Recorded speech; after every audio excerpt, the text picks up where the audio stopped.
everyone, welcome everyone. I hope you all will be doing fantastic, doing awesome. So dear learner, आज यहाँ पे हम एक important topic के बारे में डिस्कस करने वाले हैं और आज का इम्पॉर्टेंट टॉपिक है crops in Jammu and Kashmir.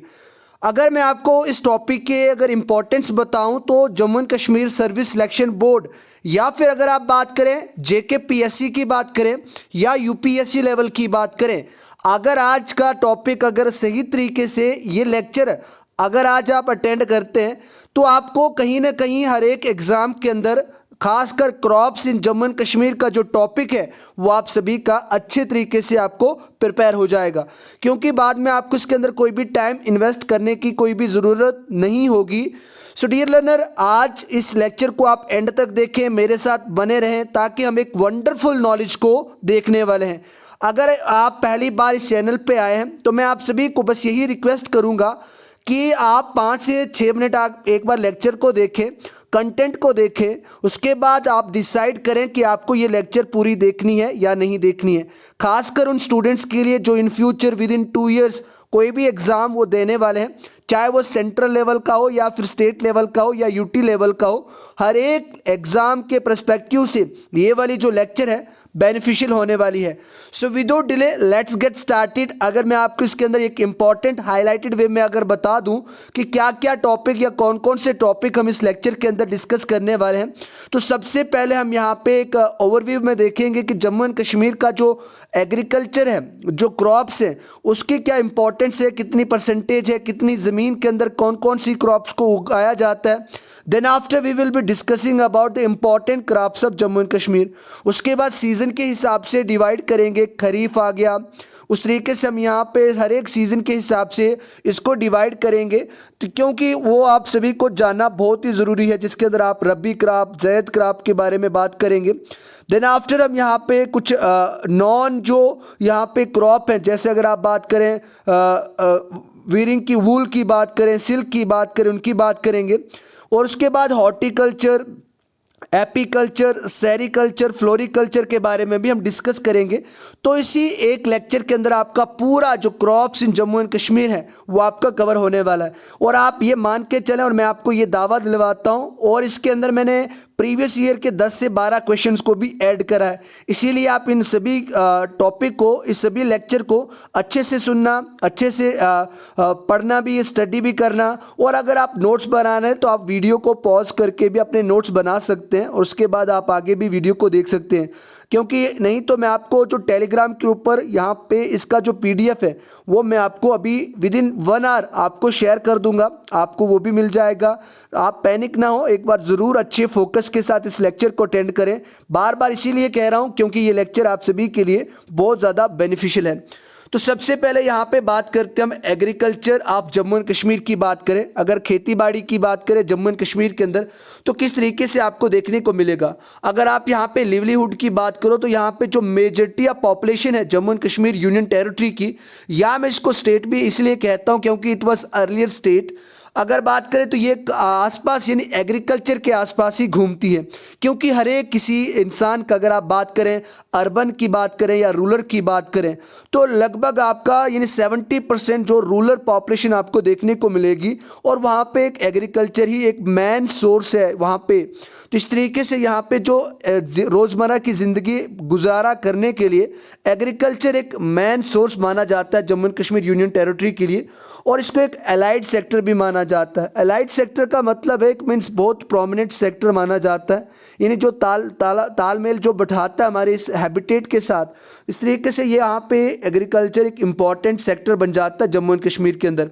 अगर इस सेक्टर की बात करें, एग्रीकल्चर के अंदर भी आपको डिफरेंट सेक्टर्स आपको देखने को मिलेंगे, तो ये जो स्टेट की जो इकोनॉमी होती है उसके अंदर भी अच्छा कंट्रीब्यूशन ऐड करता है। तो लगभग ये 50% यहाँ पे GDP के अंदर यानी जो ग्रॉस स्टेट डेवलपमेंट प्रोडक्शन होती है उसके अंदर ये अपना इंपॉर्टेंस दिखाता है। तो इसीलिए यहाँ पे जो agriculture of Jammu and Kashmir union territory और यू कैन से स्टेट, तो ये एक बहुत ही ज़्यादा मैन हो जाता है, प्रोमिनेंट हो जाता है। लगभग ओवर 70% ऑफ पॉपुलेशन अगर आप बात करें आप मोर देन 1.25 करोड़, अगर बात करें अभी एट प्रेजेंट की 1.34 करोड़ यहाँ पे अभी आपको जम्मू एंड कश्मीर की पॉपुलेशन आपको देखने को मिलेगी। बट यहाँ पे अगर अकॉर्डिंग टू 2011 के सेंसस के हिसाब से समझने की कोशिश करें तो उसमें यह बताया गया कि अप्रॉक्सीमेटली जो 1.25 करोड़ है उसमें से जो 70% आबादी है जम्मू एंड कश्मीर की वो डायरेक्टली या फिर इनडायरेक्टली एग्रीकल्चर के ऊपर ही पूरी क्या है वो डिपेंडेंट है। और जो इसका एलाइड सेक्टर है, जो इसका आपस में जो ऐसे एग्रीकल्चर के अंदर आपको डिफरेंट सॉर्ट ऑफ यहाँ पे आपको इसके डिपार्टमेंट सेक्टर्स आपको देखने को मिलेंगे, तो उसके ऊपर ये डायरेक्टली और इनडायरेक्टली जो पॉपुलेशन है Jammu and Kashmir union territory की अप्रॉक्सीमेटली 70 से लेकर 75% इसके ऊपर आपको डिपेंड देखने को मिलेगी। क्योंकि यहाँ का जो अगर डाइवर्सिफिकेशन की बात करें, क्योंकि यहाँ पे आपको फिजिकल फीचर्स बहुत ज़्यादा देखने को मिलेंगे।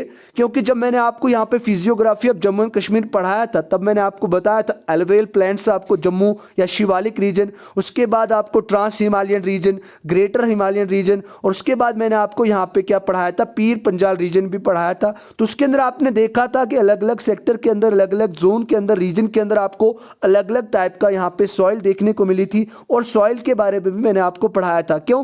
क्योंकि अगर आप एग्रीकल्चर के हिसाब से बात करें तो जो सॉइल होती है, जो मिट्टी होती है, वही सबसे बड़ा जो गेम, जो इंपॉर्टेंट रोल होती है वो एग्रीकल्चर की क्रॉप्स को यील्ड करने में निभाती है। बात करें यहाँ पे अगर एग्रो क्लाइमेट की बात करें, देखो यहाँ पे मैं भी एक बार बताने भी वाला हूँ कि जम्मू एंड कश्मीर का जो अगर आप एग्रीकल्चर की बात करें या जम्मू एंड कश्मीर की बात करें तो इसको एग्रो क्लाइमेटिक रीजन्स के अंदर डिवाइड करा जाता है, तो उसकी भी मैं बात करूँगा। उसके बाद यहाँ पे आपको मैक्रो और माइक्रो लेवल के यहाँ पे फिजिकल फीचर्स आपको देखने को मिलेंगे।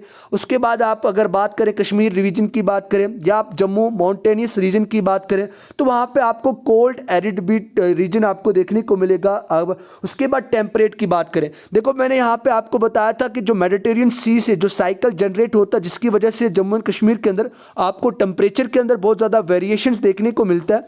तो उसके अंदर आपको यहाँ पे ये जो ट्रॉपिकल और सब ट्रॉपिकल जोन्स होती हैं, मैंने आपको तब भी समझाया था कि सब ट्रॉपिकल जोन्स क्या होती है, क्योंकि जो जम्मू एंड कश्मीर आता है वो सब ट्रॉपिकल जोन्स के अंदर आता है। तो इस तरीके से यहाँ पे आपको ये समझना है कि ये जो जोन है या फिर अगर आप बात करें जो वेस्टर्न डिस्टर्बेंस होता है जिसको आप टेम्परेट साइक्लोन भी कहते हैं, उसकी वजह से भी आपको जम्मू एंड कश्मीर की क्रॉप्स के ऊपर बहुत ज़्यादा असर दिखेगा।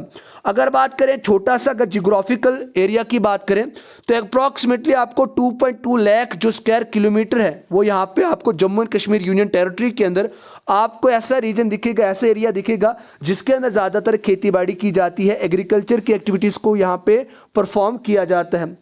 उसके बाद यहाँ पे बात करें अगर नेट सोन एरिया की बात करें, अगर आप नेट सोन एरिया की बात करें तो लगभग आपको 7.35 लाख यहाँ पे हेक्टेयर आपको 2009 और 10 के डेटा के हिसाब से आपको देखने को मिलेगा। इस 35% of the reported area as against the national average of 46%। अगर आप नेशनल एवरेज की बात करें तो यहाँ पे जो नेट सोन एरिया है अगर पूरे इंडिया की बात करें तो आपको 46% आपको देखने को मिलेगा।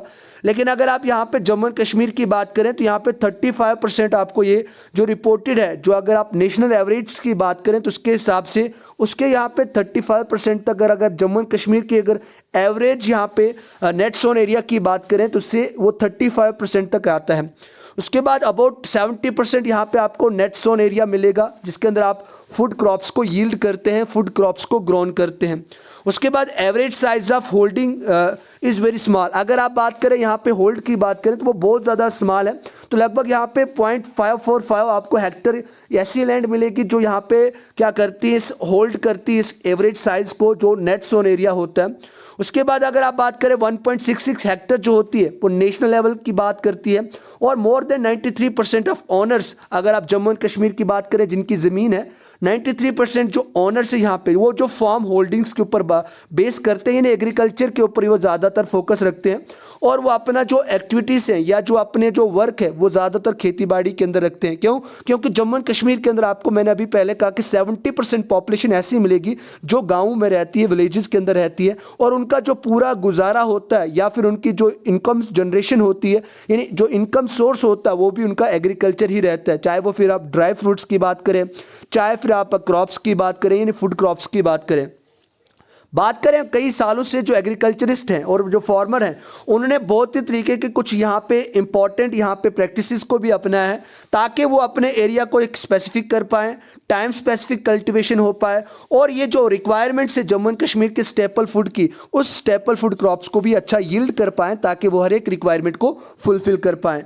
उसके बाद यहाँ पे अगर बात करें राइस, मेज, व्हीट, पल्सेस की बात करें, फोडर की बात करें, ऑयल सीड्स की बात करें, पोटैटो की बात करें, बैरली की बात करें, ये जो मेन क्रॉप्स आपको Jammu and Kashmir union territory के अंदर आपको देखने को मिलेगी। इसके अंदर अगर आप बात करें कुछ करंटली शिफ्ट टुवर्ड्स कल्टीवेटिंग की बात करें तो जिसके अंदर आपको लो और हाई वॉल्यूम के अंदर आपको कैश क्रॉप्स देखने को मिलेंगी। अब कैश क्रॉप्स क्या होती हैं कि ऐसी फसलें या ऐसी क्रॉप्स जिनको हम यहाँ पे अपने इनकम सोर्स के लिए जनरेट करते हैं, इनको सेल करते हैं ताकि हमारा वहाँ से इनकम निकल पाए, हमारे यहाँ से हम मनी को ले पाएँ और अपनी जो डेली लाइफ उसको सर्वाइव कर पाएँ। उसमें से अगर आप कैश क्रॉप्स की बात करें, जैसे अगर आप बात करते हैं यहाँ पे फ्लावर्स की बात करते हैं, उसके बाद वेजिटेबल्स की बात करते हैं, या फिर क्वालिटी सीड्स की बात करते हैं, या एरोमेटिक और मेडिसिनल प्लांट्स की बात करते हैं। एरोमेटिक्स ऐसे होते हैं जो स्मेल देते हैं, खुशबू देते हैं, खाने के अंदर एक फ्रेग्रेंस ऐड होती है, या मेडिसिन जिनसे हम बनाते हैं वो प्लांट्स आपको देखने को मिलेंगे, मशरूम्स आपको देखने को मिलेगी। तो पूरे साल भर इन कैश क्रॉप्स को जनरली यहाँ पे ग्रोन किया जाता है। उसके बाद जो नॉन कैश यानी यहाँ पे फूड क्रॉप्स जैसे हनी बी कीपिंग आ गई, फोडर आ गया, इंटेंसिफिकेशन आ गया, प्रोडक्शन ऑफ क्वालिटी सैफरन आ गया और बासमती राइस। और जैसे बात करें राजमाश जो एक पल्सेस की यहाँ पे एक टाइप है, तो इसके अंदर यहाँ पे आपको देखने को मिलेगी। उसके बाद ऑफ सीजन वेजिटेबल्स आपको ज़्यादातर जम्मू एंड कश्मीर के अंदर देखने को मिलेंगे। और अगर आप खासकर बात करें तो डोडा डिस्ट्रिक्ट के अंदर आपको देखने को मिलेगा, और उधमपुर डिस्ट्रिक्ट के अंदर आपको ज़्यादातर सब्जी का जो यानी यहाँ पे ऑफ सीजन वेजिटेबल्स आपको यहाँ से ग्रो होते हुए दिखती हैं। उसके बाद पोटैटोस की बात करें, जो हिली रीजन है आपको या जो प्लेन रीजन है, तो वहाँ पे आपको यहाँ पे जो आलू की प्रोडक्शन होती है वो देखने को मिलेगी। और उसके बाद अगर इनकी कल्टीवेशन की बात करें तो एक स्पेसिफिक एरिया के अंदर अगर आप बात करें जम्मू एंड कश्मीर के अंदर, ऐसा नहीं है कि पूरे जम्मू एंड कश्मीर के अंदर हर एक जगह पे ये सभी क्रॉप्स को ग्रोन किया जाता है, बनाया जाता है, नहीं, कुछ ही पार्ट्स के अंदर बनाया जाता है। उसके बाद इनकी कुछ बेल्ट्स बनी होती हैं, कुछ क्लस्टर्स बने होते हैं जो एग्रो क्लाइमेटिक सूटेबिलिटी पे क्या करते हैं, डिपेंड करते हैं। अब यहाँ पे सबसे पहले मैं आपको बता देता हूँ कि एग्रो क्लाइमेटिक रीजन्स कौन कौन से होते हैं। मैंने अभी आपको बताया कि जम्मू एंड कश्मीर के अंदर आपको यहाँ पे एग्रो क्लाइमेटिक यहाँ पे रीजन देखने को मिलेंगे। अब आपका यहाँ पे क्वेश्चन बनता है कि sir what is the meaning of agro climatic, यहाँ पे जो रीजन है उसका मतलब क्या है। अगर मैं आपको बताऊं कि यहाँ पे आपको दो टाइप के अगर इन्वायरमेंट टाइप की अगर बात करें, एटमॉस्फेयर आपको देखने को मिलेगा। एक तो यहाँ पे आपको मिलेगा ह्यूमिड सब ट्रॉपिक रीजन ऑफ जम्मू। यहाँ पे आपको क्या मिलेगा, एक ह्यूमिड सब ट्रॉपिक रीजन ऑफ जम्मू आपको देखने को मिलेगा। और दूसरा जो है वो आपको कौन सा मिलेगा, टेम्परेट कश्मीर वैली, जिसके अंदर आपको मेडिटेरियन सी का जो साइक्लोन होता है, टेम्परेट साइक्लोन जिसको कहते हैं, उसको आपको यहाँ पे इफेक्ट देखने को मिलेगा, टेम्परेट कश्मीर वैली। तो इसको आप क्या कहते हैं, एग्रो क्लाइमेटिक रीजन्स कहते हैं। तो ये बात आई होप आपको समझ में आ गई। अगर आप जम्मू एंड कश्मीर की बात करें तो यहाँ पे आपको वेरियस क्रॉप्स आपको देखने को मिलेगी, जैसे पैडी आ गया, मेज मैंने बताया, व्हीट बताया, वेजिटेबल्स बताई, पल्सेस, ऑयल सीड्स, फ्लावर्स। और अगर दूसरे सीरियल्स की बात करें या मिलेट्स की बात करें तो ये सभी आपको यहाँ पे जम्मू एंड कश्मीर के अंदर देखने को मिलते हैं।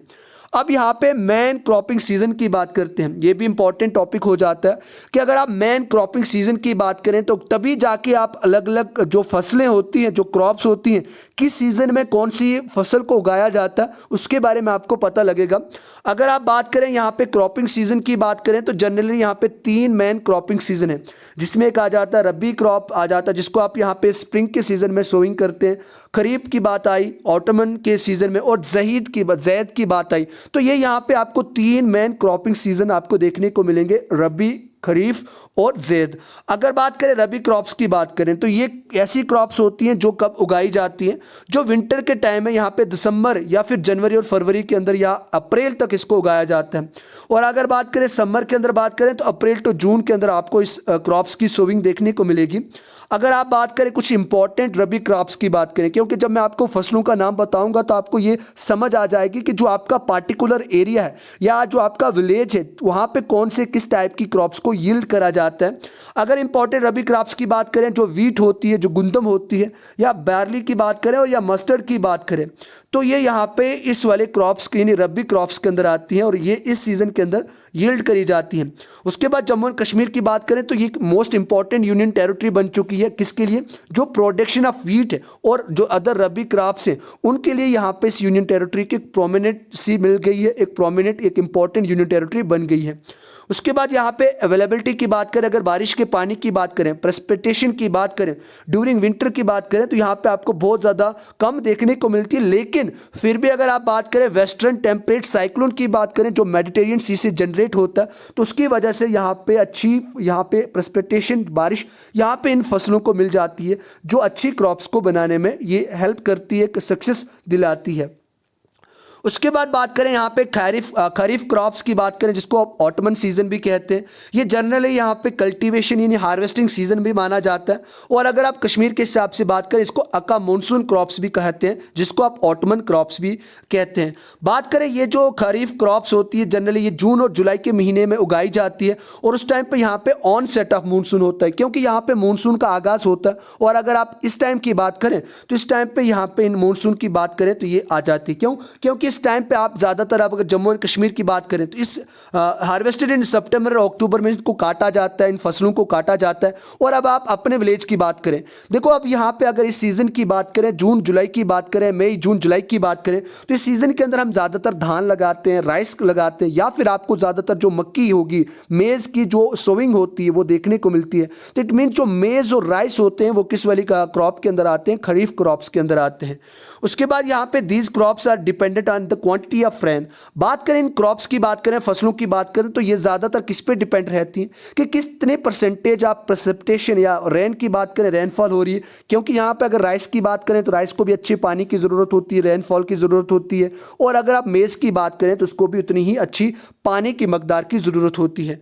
उसके बाद ज़ैद क्रॉप्स की बात करें तो ज़ैद क्रॉप्स को यहाँ पे क्रॉपिंग सीज़न है जिसको यहाँ पे शॉर्ट समर क्रॉपिंग सीज़न के नाम से भी जाना जाता है। यानी जो ज़ैद क्रॉप्स इसको एक दूसरे नाम से भी जाना जाता है जिसको आप कहते हैं शॉर्ट समर क्रॉपिंग सीज़न।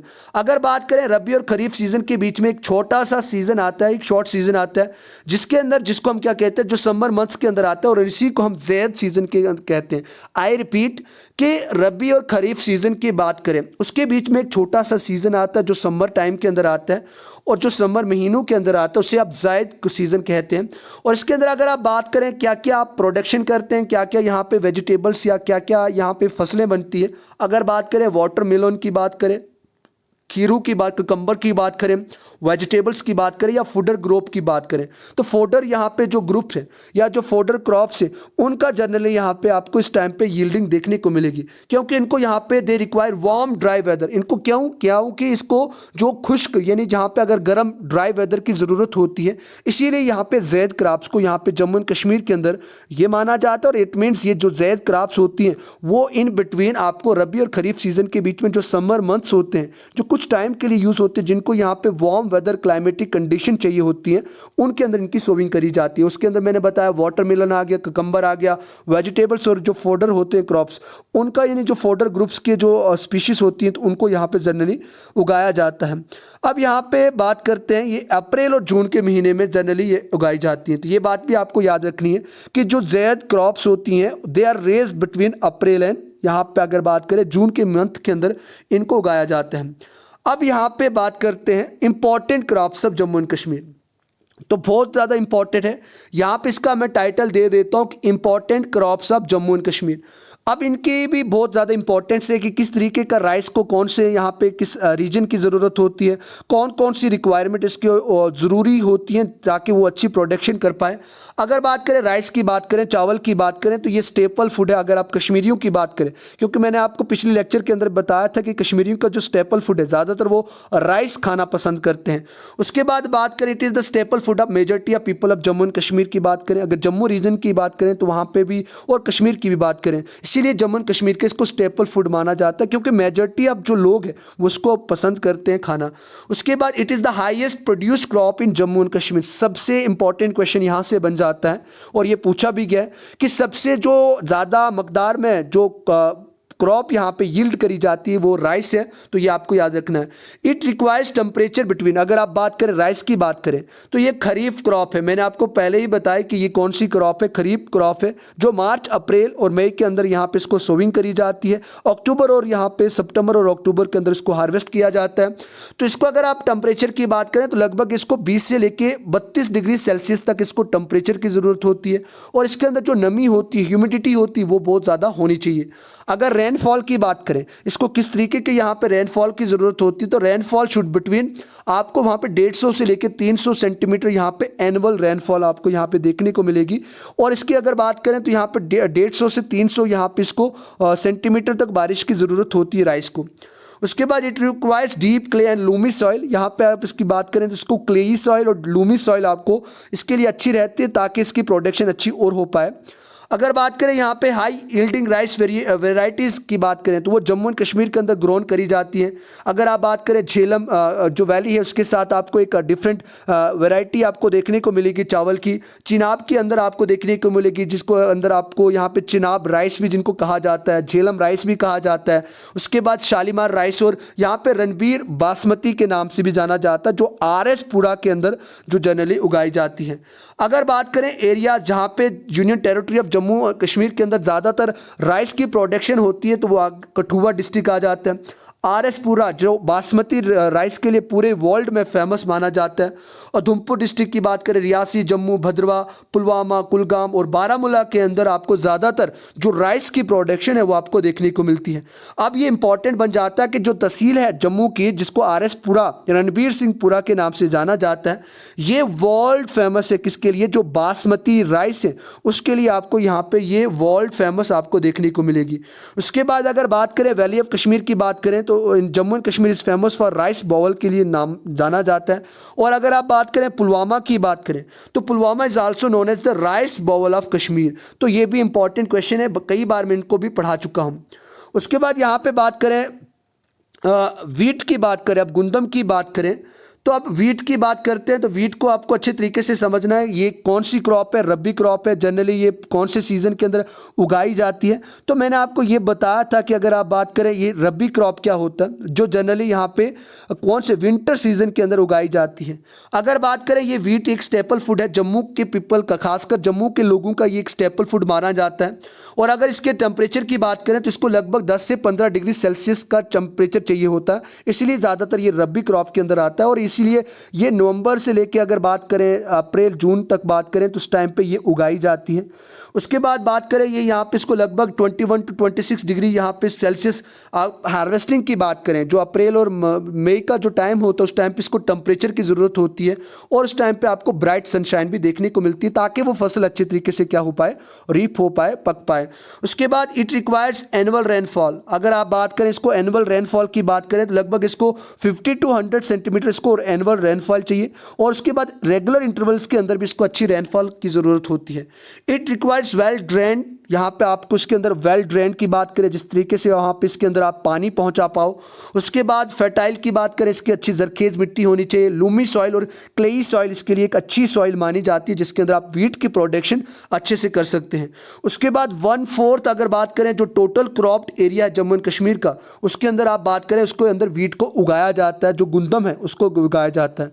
अगर मैं इंपॉर्टेंट यहाँ पे वीट प्रोड्यूसिंग एरियाज़ की बात करूँ तो मैंने यहाँ पे नहीं लिखा, आप यहाँ पे लिख रहे हैं कठुआ के अंदर आपको सबसे ज़्यादातर आपको वीट की प्रोडक्शन देखने को मिलेगी। उसके बाद RS पुरा का जो रीजन है जिसको आप रणबीर सिंह पुरा कहते हैं उसके अंदर भी आपको वीट की प्रोडक्शन ज़्यादातर देखने को मिलेगी। सांबा रियासी के अंदर भी आपको ज़्यादातर यहाँ पे वीट की प्रोडक्शन देखने को मिलती है। इट मीन्स आपको अगर एरिया बात करने उन एरिया के अंदर जिनके अंदर वीट की प्रोडक्शन अच्छी होती है वो कठुआ आ गया, RS पुरा, सांबा और रियासी डिस्ट्रिक्ट के अंदर आपको ज़्यादातर यहाँ पे जो कनक होती है, जो गुंदम होती है उसकी प्रोडक्शन आपको देखने को मिलेगी। उसके बाद बात करते हैं मेज़ की बात करें, इट इज़ एन इम्पॉर्टेंट, यहाँ पे अगर बात करें सीरियल क्रॉप इसको कहा जाता है। इसको यहाँ पे कौन सी क्रॉप कहा जाता है, सीरियल क्रॉप कहा जाता है। तो ये भी आपको याद रखना है कि जो मेज़ है इसको cereal crop of Jammu and Kashmir के नाम से भी जाना जाता है, क्योंकि यहाँ पे अगर बात करें ये खैरिफ क्रॉप है, जो मैंने आपको पहले ही बता दिया कि खैरिफ क्रॉप यहाँ पे जनरली जो मई जून की बात करें या जुलाई की बात करें उस टाइम पे इसको सोविंग करी जाती है, सितंबर और अक्टूबर के अंदर इसकी हार्वेस्टिंग करी जाती है। अगर बात करें it requires hot dry climate इसकी ज़रूरत होती है। और अगर आप याद करें कितना यहाँ पे इसको टेम्परेचर चाहिए होता है, तो 21 डिग्री सेल्सियस से लेके 27 डिग्री सेल्सियस तक इसको टेम्परेचर की रिक्वायरमेंट होती है। अगर एनुअल रेनफॉल की बात करें तो लगभग इसको एनुअल रेनफॉल 75 सेंटीमीटर से लेके 125 सेंटीमीटर तक इसको एनुअल रेनफॉल की ज़रूरत होती है। और मैंने आपको बताया ये मई से लेकर जुलाई के बीच में यहाँ पे सोइंग करी जाती है और अगस्त और नवंबर के बीच में इसको हार्वेस्ट करा जाता है। ये भी डिपेंड करता है अलग अलग रीजन की तरीके से, क्योंकि जहाँ पे ज़्यादा गर्मी होती है, अगर कंडी एरिया की बात करें या माउंटेनियस एरिया की बात करें, तो वहाँ पे आपके इसके अंदर भी बहुत ज़्यादा वेरिएशंस देखने को मिलेंगे। बात करते हैं it is cultivated on Kandi and Kerwa islands.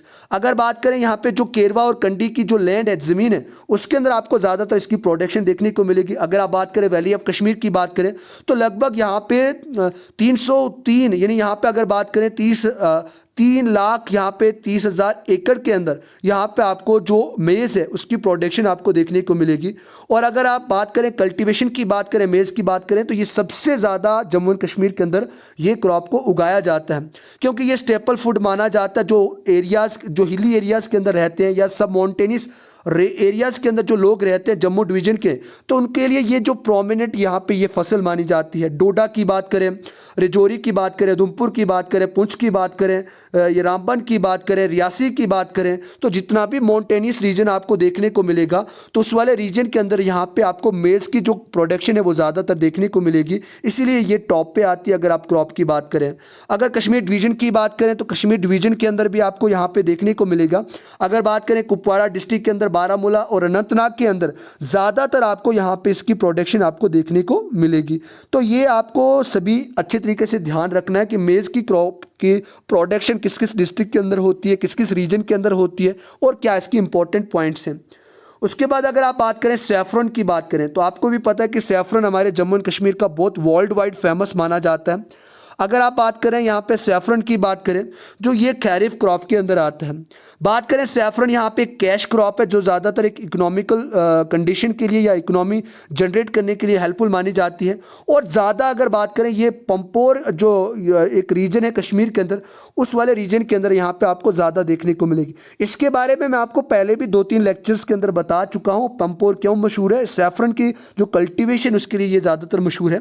और अगर बात करें जुलाई और अगस्त के अंदर जो केरवाज लैंड है उसके अंदर आपको ज़्यादातर इसकी प्रोडक्शन आपको देखने को मिलेगी। और जब इसको बनाया जाता है, इसके लिए स्क्वायर बेड्स को बनाया जाता है जिनके अंदर क्वेरिंग करी जाती है, जो क्यारियाँ होती हैं जिसके अंदर आप पानी डालते हैं उनको बनाया जाता है, ताकि इसको अच्छे ट्रेंचेस के थ्रू इसको अच्छा यहाँ पे वाटर मिल पाए। बात करें यहाँ पे ईच यहाँ पे जो बेड होता है वो लगभग 1.5 मीटर का होता है। और यहाँ पे इसको एक नैरो ट्रेंच भी बनाई जाती है ताकि इसके अंदर जो एक्युमुलेशन ऑफ वाटर हो, जो पानी का इकट्ठा होना हो, वो अच्छा हो पाए और इसको एक अच्छा पानी मिल पाए। अगर बात करें ये जनरली, अगर आप कश्मीर वैली की बात करें तो पंपोर के अंदर ज़्यादातर देखने को मिलता है।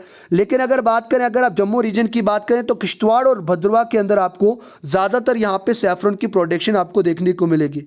अगर आप सैफरन कल्टिवेशन की बात करें तो इसको कितना टेम्परेचर ज़रूरी होता है, 23 से लेके 27 डिग्री, यानी जितना आपका मेज़ का टेम्परेचर था तो सेम उसको भी यहाँ पे इतना ही टेम्परेचर की रिक्वायरमेंट होती है।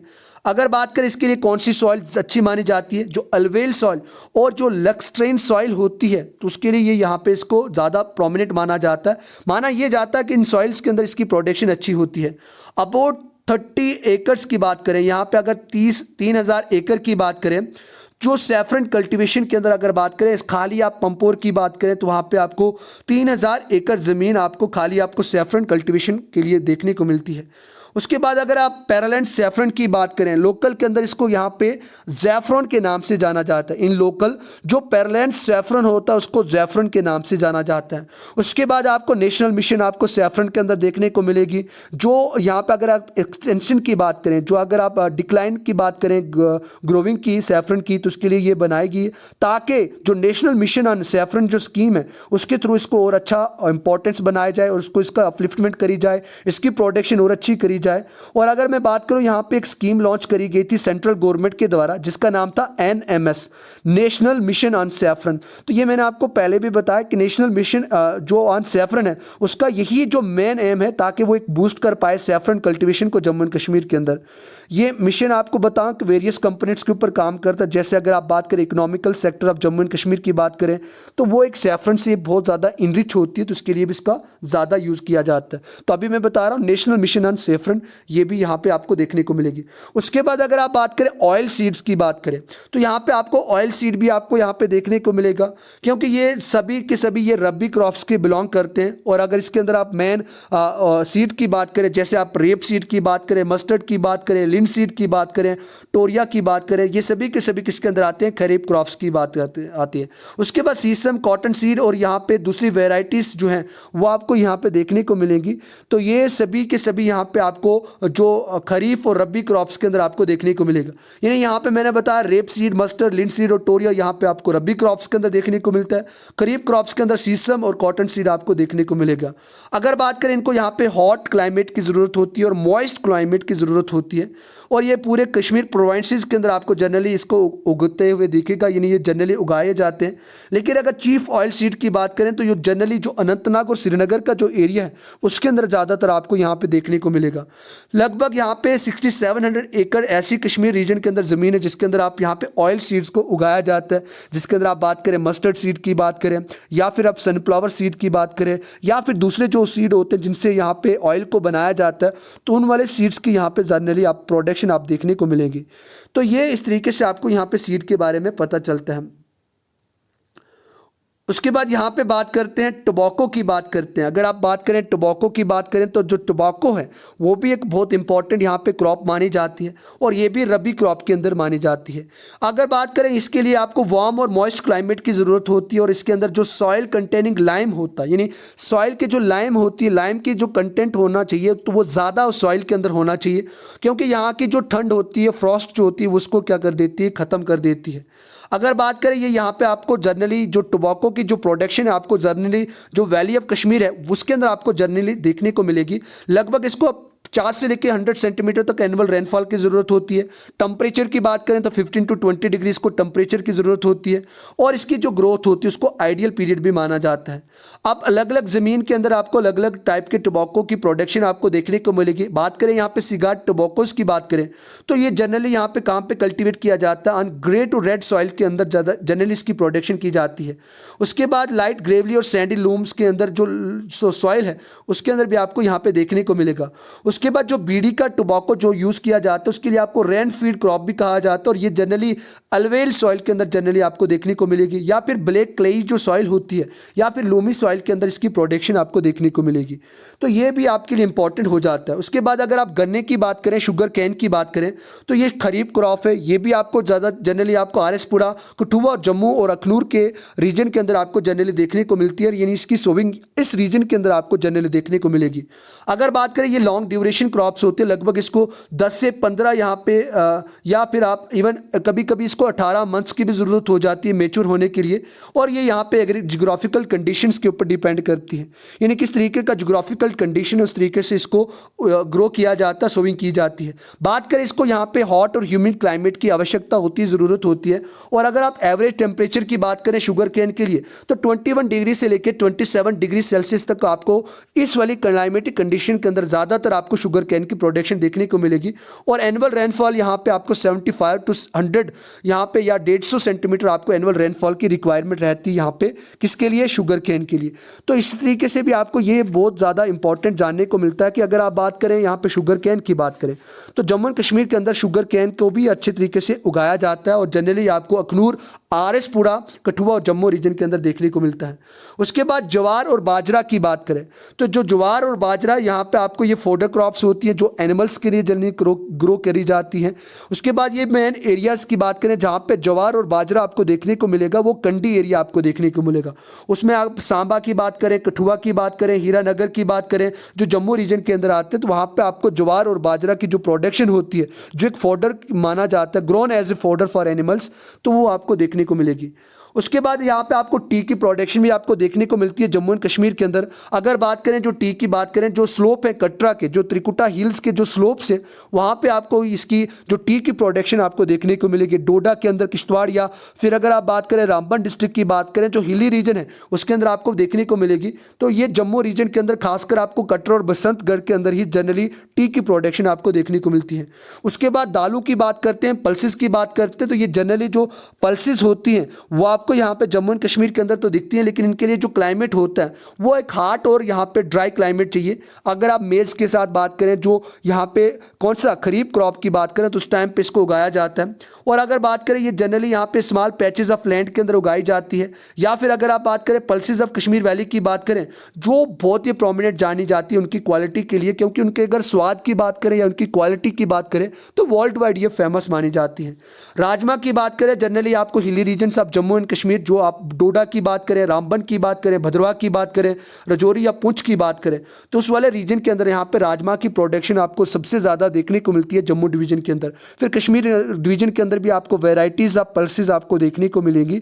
तो इस तरीके से यहाँ पे आपको ग्राम की मिलेगी, उसके बाद यहाँ पे किडनी बीन्स मिलेंगी, उसके बाद यहाँ पे राजमा, या इस तरीके की आपको बहुत ज़्यादा यहाँ पे और भी मेन जो पल्सेस हैं वो आपको कश्मीर के अंदर देखने को मिलेगी, क्योंकि कश्मीर वैली के अंदर आपको वेराइटीज़ ऑफ पल्सेस देखने को मिलती हैं। उसके बाद यहाँ पे बात करते हैं एक और, जिसको आप गनहार कहते हैं, अमरनाथ इसको कहा जाता है। तो ये अमरनाथ, जिसको आप गनहार भी कहते हैं अपनी भाषा में, ये 3 और 4 बार यहाँ पे इसकी खुदाई यानी इसको जोता जाता है। अगर इसकी ग्रेन की बात करें तो यहाँ पे ये कब तैयार होता है, जब आप यहाँ पे इसका जो ग्रेन होता है, अगर बात करें इसको किसके साथ खाया जाता है, दूध के साथ खाया जाता है। और ये जनरली यहाँ पे वैली ऑफ कश्मीर के अंदर ही आपको जनरली देखने को मिलेगा। तो ये भी आपको एक इंपॉर्टेंट क्रॉप के अंदर आ जाती है। अब यहाँ पे देखो, मैं आपको 2 चीज़ें बताने वाला हूँ। तो ये तो हमने अभी बात करी जो क्रॉप्स थी। अब इसके बाद हम बात करेंगे नॉन फूड क्रॉप्स की बात करेंगे, इसके अंदर सिल्क वूल की बात करेंगे। लेकिन उसके अंदर मैं आपको 2 बता दूँ। मैंने आपको बताया था कि जो फ्लोटिंग गार्डन है, जो कश्मीर के अंदर है, जो फ्लोटिंग गार्डन है, जिसको आप यहाँ पे किसके नाम से देखते हैं, रात के नाम से भी देखते हैं। और उसके अंदर मैंने आपको तब भी बताया था जब मैं यहाँ पे आपको पढ़ा रहा था इंपॉर्टेंट टूरिस्ट डेस्टिनेशन, या फिर अगर रिवर और लेक्स की बात करें, उसके अंदर मैंने आपको ये बताया था कि इसके अंदर भी वेजिटेबल्स की कल्टीवेशन करी जाती है, जो डल लेक के अंदर सिचुएट करता है। अगर बात करें यहाँ पे agriculture system of Kashmir valley की बात करें तो यहाँ पे एक पेकुलर फीचर माना जाता है। और जो कल्टिवेशन ऑफ वेजिटेशन है इस वाले फ्लोटिंग गार्डन के अंदर, जो आपको डल लेक के अंदर देखने को मिलेगा, जिसको आप रात के नाम से भी जानते हैं, RADH, तो उसके अंदर आपको ये देखने को मिलता है। तो इसीलिए मैंने आपको पहले भी कहा था। उसके बाद यहाँ पे आपको डैम फील्ड्स आपको देखने को मिलेगी। अब आप बोलोगे सर डैम फील्ड्स का मतलब क्या होता है, DEMB।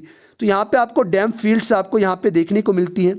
डैम फील्ड्स और राज यहाँ पे आपको जो गार्डन्स है, जो फ्लोटिंग गार्डन्स होते हैं, वो आपको देखने को मिलेंगे। और ये मेन सप्लायर्स माने जाते हैं वेजिटेबल्स के। अगर सिटी ऑफ श्रीनगर की बात करें, जो डैम फील्ड्स और राज फील्ड्स होते हैं, आप इसको एक बार लिखते हैं, मैं आपको फिर से बता रहा हूँ। डैम फील्ड्स और राज फील्ड्स जो होती हैं, जो राज है वो फ्लोटिंग जो गार्डन है, वो एक मेन सप्लायर्स ऑफ वेजिटेबल्स माना जाता है कश्मीर सिटी के लिए, या श्रीनगर की बात करें।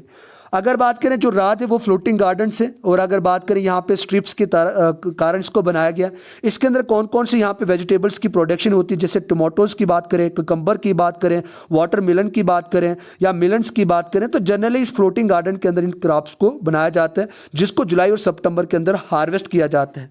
उसके बाद अगर आप बात करें डैम फील्ड्स की बात करें, मैंने अभी कहा डैम फील्ड्स का मतलब होता है डैम हांजीज आर वेजिटेबल, जो ग्रोवर्स होते हैं, जो एरियाज होते हैं जहाँ पे ज़्यादा फसलों को उगाया जाता है, यानी ज़्यादा सब्जियों को उगाया जाता है। इसको रिक्लेम्ड लैंड के नाम से भी जाना जाता है, जहाँ पे आपको शैलो वाटर्स देखने को मिलेंगे। जैसे अगर बात करें डल वाले एरिया की साइड बात करें, नगीन या वलुर लेक की बात करें, तो उस रीजन के अंदर यहाँ पे इन फसलों को उगाया जाता है, वेजिटेबल्स को उगाया जाता है, जिसको जिन फील्ड्स के अंदर इसको उगाया जाता है उनको डैम फील्ड्स के नाम से जाना जाता है। क्योंकि ये जो लैंड होती है वो फर्टाइल होती है, और इसीलिए इसको डैम फील्ड्स के नाम से जाना जाता है। और इनके अंदर अगर मेन क्रॉप्स की बात करें तो ये पम्पकिन्स जो कद्दू होते हैं, या फिर गोट की बात करें, मेलन की बात करें, उसके बाद टमाटो की बात करें, टर्निप की बात करें, कैरोट की बात करें, रेडिश की बात करें, ऑनियंस की बात करें, चिलीज़ की बात करें, लेटस की बात करें, वाइट बीन्स की बात करें, मेज़ और रेप सीड्स की बात करें, तो ये डैम फील्ड्स के अंदर उगाई जाती है।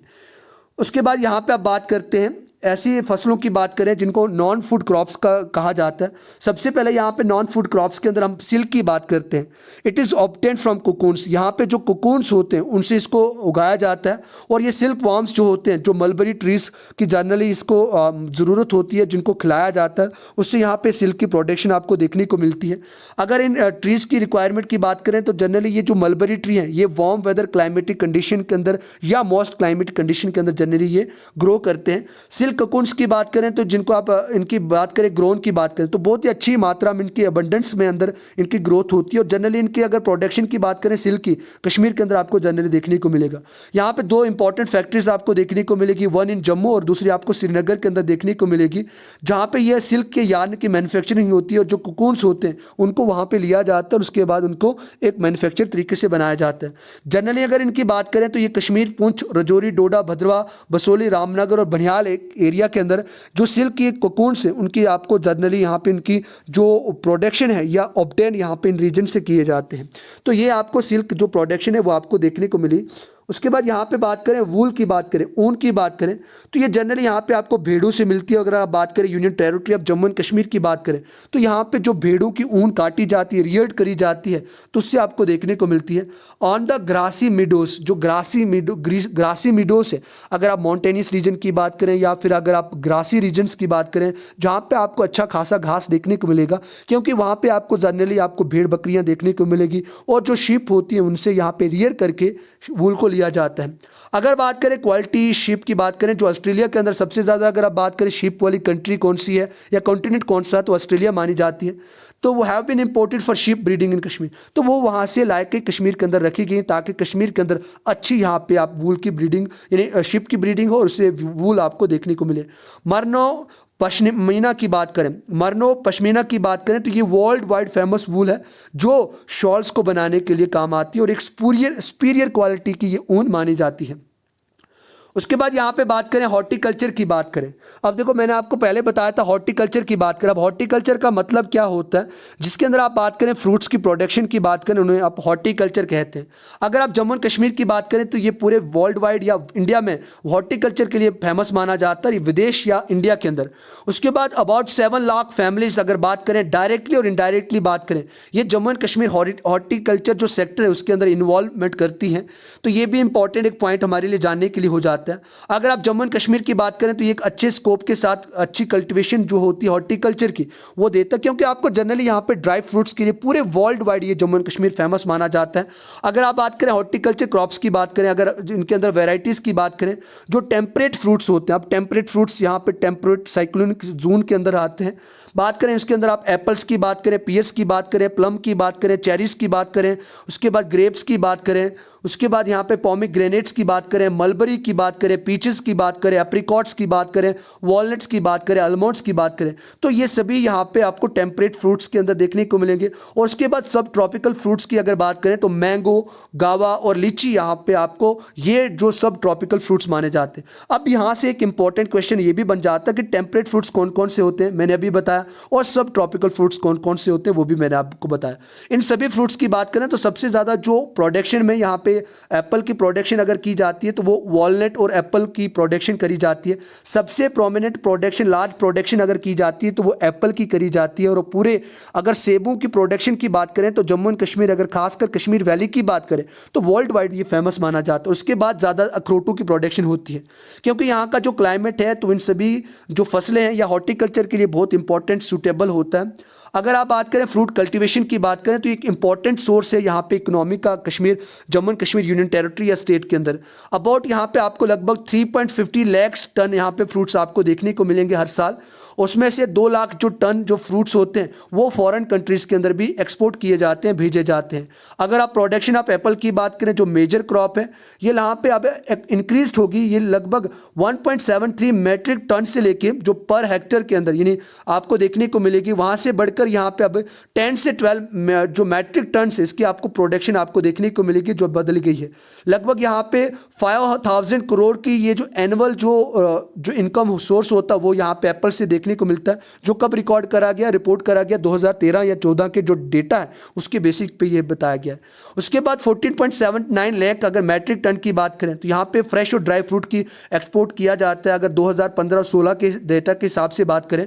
उसके बाद यहाँ पे लगभग ये 6000 इकोनॉमिक यानी करोड़ की जो इकोनॉमी सोर्स को जनरेट करता है। उसके बाद यहाँ पे जो सप्लाई या मशीनरी की या इक्विपमेंट की बात करें, जो टेक्निकल एडवाइस होती है ऑर्चर्डिस्ट की बात करें या जो स्टेट गवर्नमेंट या यूनियन टेरिटरी गवर्नमेंट है, तो वो फ्री ऑफ चार्ज दी जाती है ताकि वो अच्छे तरीके से फ्रूट कल्टीवेशन के अंदर उनकी हेल्प करें और अच्छी अच्छी टेक्निक्स को, जो स्मार्ट टेक्निक्स हैं, जो साइंटिफिक टेक्निक्स है, उनको अडॉप्ट करा जाए।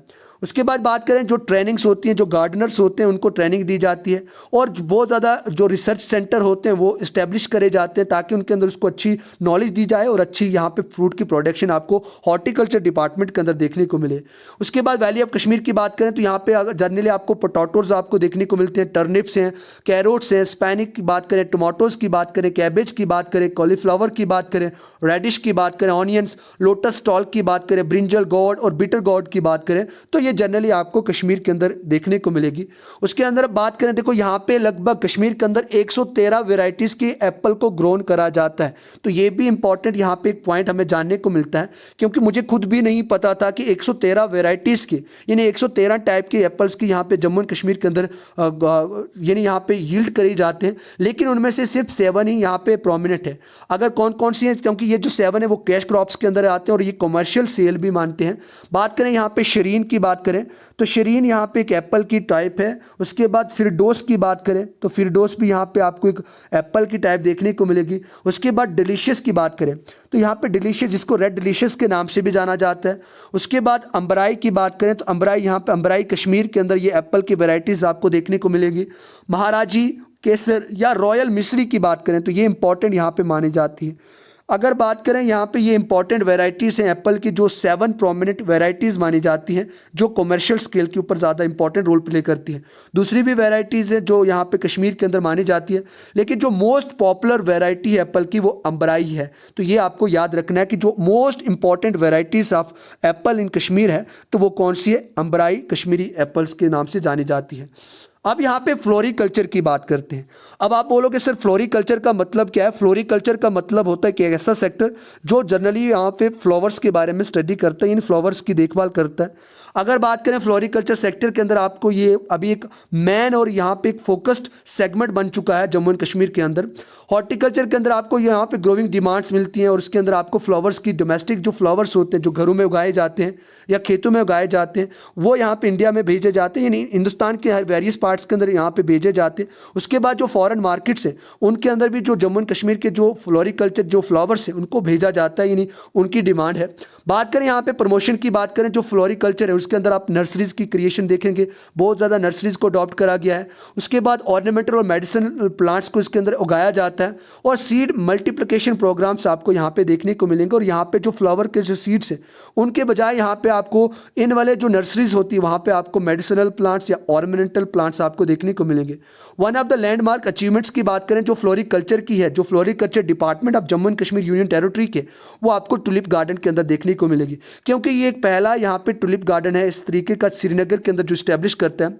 अगर आप टुलिप गार्डन की बात करें तो मैंने इसके बारे में पहले भी बताया, अगर टुलिप गार्डन की बात करें तो ये लार्जेस्ट टुलिप गार्डन है पूरे एशिया का, जो यहाँ पे जबरवान जो माउंटेन्स है वहाँ पे आपको ये देखने को मिलता है। अगर बात गार्डन की बात करें तो ये एक इनफ्लो टूरिस्ट के लिए भी है, यहाँ पे आपको टूरिस्ट अट्रैक्शन भी ज़्यादा देखने को मिलेगी, क्योंकि इसकी खूबसूरती और largest tulip garden in Asia होने के बावजूद इसके अंदर आपको बहुत ज़्यादा यहाँ पे शूटिंग या फिर कंपनीज़ का यहाँ पे आवाजाही देखने को मिलेगी, क्योंकि यहाँ पे जो फिल्म इंडस्ट्रीज़ के लोग होते हैं वो भी शूटिंग के लिए इस वाले रीजन के अंदर आते हैं, तो वो भी एक इंपॉर्टेंट टूरिस्ट डेस्टिनेशन बन जाता है।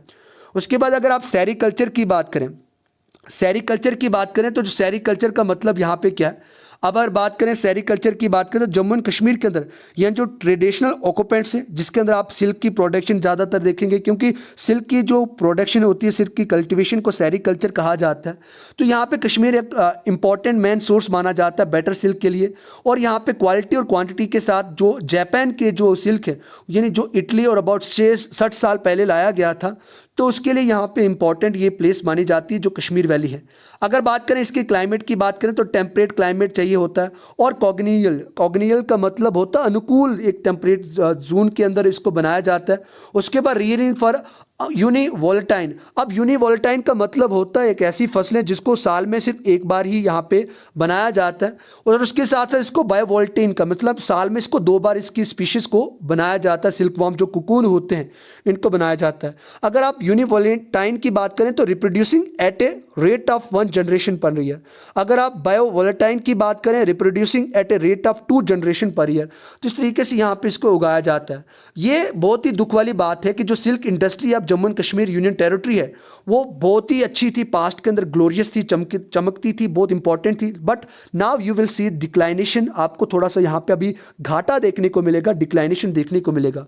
इन एडवोकेसी आप मलबरी लीव्स की बात करें जो डैमेज करती है कास्ड बाय इंसेक्ट्स, जो इंसेक्ट्स के द्वारा इनको फीड किया जाता है, और उसके बाद जो पेस्ट होती है वो एक मेजर प्रॉब्लम्स बन गई है, जो development and expansion of mulberry trees के अंदर ज़्यादा यूज़ की जाती है, क्योंकि अब मलबरी ट्रीज़ की जो प्रोडक्शन है, ग्रोविंग है, बहुत ज़्यादा कम देखने को मिलेगी। तो कहीं ना कहीं उससे आपको यहाँ पे सिल्क वॉर्म की प्रोडक्शन के अंदर भी इफेक्ट देखने को मिलेगा। उसके बाद यहाँ पे बात करते हैं अब एपीकल्चर की बात करें।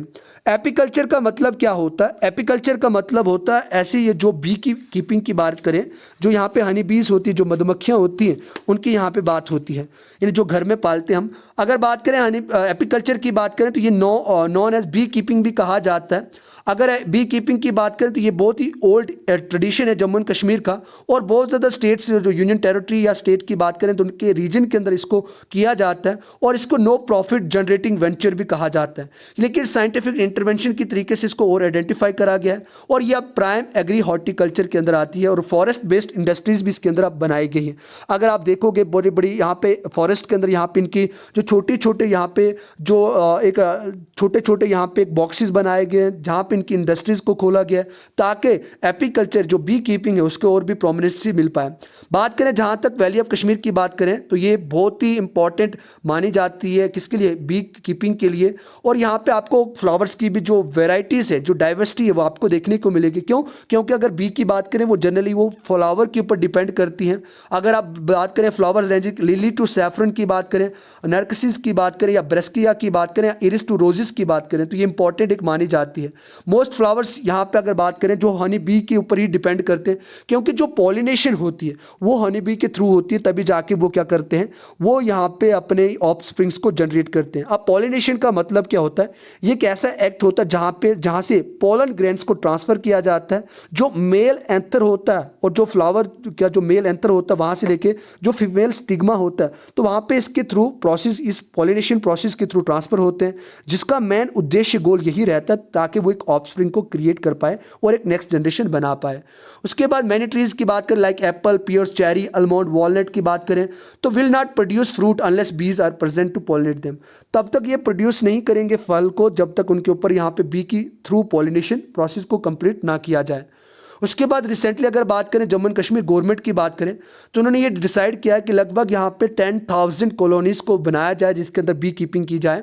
स्टडीज़ ये बताती है कि यहाँ पे will not only increase production, ये सिर्फ खाली प्रोडक्शन ऑफ हनी बी नहीं हुआ है, लेकिन यहाँ पे आपको हायर यील्ड ऑफ फ्रूट्स और एप्पल्स की भी यहाँ पे आपको प्रोडक्शन देखने को मिलेगी।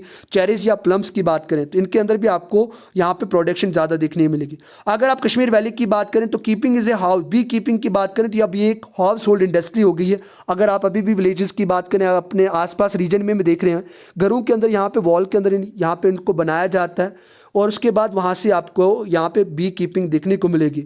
अगर आप पंपोर की बात करें, श्रीनगर, पुलवामा, त्राल, कुलगाम, बडगाम, अनंतनाग, काजीकुंड और करनाई, यहाँ पे ऐसे रीजन जहाँ पे आपको बी कीपिंग, ये जो हाउस होल्ड इंडस्ट्रीज है वो बनाई जाती हैं और हर साल इनका यूज़ किया जाता है।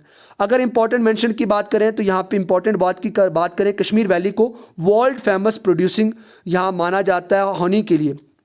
जो मखीर होता है उसके लिए जाना जाता है। ये इंपॉर्टेंट पॉइंट है। जो सुला हनी होता है, केकर हनी होता है और सैफरन हनी होता है, ये सबसे ज़्यादा कॉस्टली हनी माना जाता है पूरे वर्ल्ड वाइड में, जो आपके जम्मू एंड कश्मीर के अंदर, कश्मीर रीजन के अंदर बनता है। और अगर बात करें, ये यहाँ पे वर्ल्ड मार्केट्स के अंदर बहुत ज़्यादा है, और ये रॉयल जेली जो है उसके बाद सबसे जो महंगा मखीर जो हनी बी है वो आपको देखने को मिलेगा। अगर बात करें जम्मू रीजन की बात करें तो वहाँ पे भी ये बी कीपिंग के जो प्रोसेस है, जो यहाँ पे प्रैक्टिस है, उसको फॉलो करा जाता है। ये उधमपुर डिस्ट्रिक्ट, पुंछ, किश्तवाड़, भद्रवाह, बटोत, रामबन, डोडा और बनियाल रीजन के अंदर इसकी आपको यहाँ पे ज़्यादातर बी कीपिंग के जो प्रोसेस है, जो प्रैक्टिस है, उसको फॉलो करने को आपको देखने को मिलेगा। अब यहाँ पे जाते जाते बात कर लेते हैं कि कौन सी ऐसी प्रोमिनेंट प्रॉब्लम्स है agriculture of Jammu and Kashmir के अंदर, तो उनकी भी बात करें। अगर आप बात करें, यहाँ पे वेरियस चैलेंजेस और इश्यूज आपको देखने को मिलेंगे जो एग्रीकल्चर प्रोडक्शन है Jammu and Kashmir union territory का। जैसे बात करें क्लाइमेटिक कंडीशन की बात करें, सब ट्रॉपिकल है, उसके बाद टेम्परेट जोन क्लाइमेटिक कंडीशन आपको यहाँ पे देखने को मिलेगी, हिली रीजन के हिसाब से भी यहाँ पे देखने को मिलेगा। उसके बाद यहाँ पे अगर रूरल एरिया की बात करें तो ट्रांसपोर्टेशन अब दिन ब दिन तो बढ़ रहा है, लेकिन ये कहीं ना कहीं ये भी एक प्रॉब्लम है। उसके बाद लो साइज ऑफ होल्डिंग की बात करें, लैंड स्लाइडिंग ज़्यादा होती है, लैक ऑफ कैनाल्स। अगर आप इरिगेशन की बात करें तो लैक ऑफ इरिगेशन फैसिलिटीज़ के कारण भी यहाँ पे आपको प्रॉब्लम देखने को मिलेगी। ट्यूबवेल इंफ्रास्ट्रक्चर की बात करें, लैक ऑफ इंफ्रास्ट्रक्चर की बात करें तो उसके कारण भी आपको यहाँ पे प्रॉब्लम्स देखने को मिलेगी। या फिर मार्केटिंग फैसिलिटीज़ की बात करें, अगर यूनियन टेरिटरी की बात करें तो ये मोस्टली डिपेंड किस पे करती है, एग्रीकल्चर पे डिपेंड करती है। और 25% से लेके 50% तक जो जीडीपी होती है वो यहाँ से जनरेट होती है, जो एग्रीकल्चर सेक्टर से आती है।